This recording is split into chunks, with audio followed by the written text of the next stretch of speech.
I was born Elizabeth Griscom, and when I was about 11 years old, I went to an upholstery shop owned by John Webster, and I helped a young girl to fix a stitch that she was unable to do. It was so good that John Webster hired me, and I worked for his firm for 10 years. After working there for 10 years, I married one of the men there at the firm, whose name was John Ross, and we formed our own upholstery company. And we had the privilege in 1774 of making bed curtains for George Washington. Of course, things were changing at that time, and Britain was doing a lot of things that we did not like. You see, we had our own legislature and we were passing our own laws, but England was trying to control us from outside, and we felt like it wasn't right.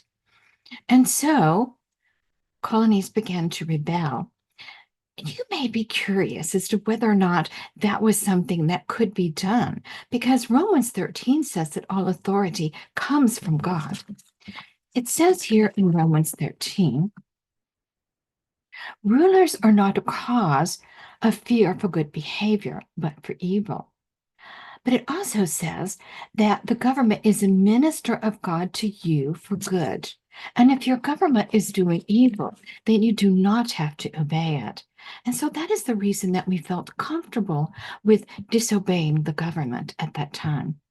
And yes, in 1776, I was involved with the making of the American flag. My husband had passed away, and my husband's uncle, whose name was George Ross, knew that I needed income.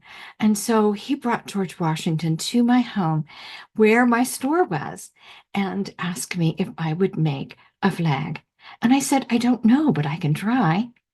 And so after we talked, my husband's uncle gave me £100 note, which is a fortune at the time, to start making the first flag.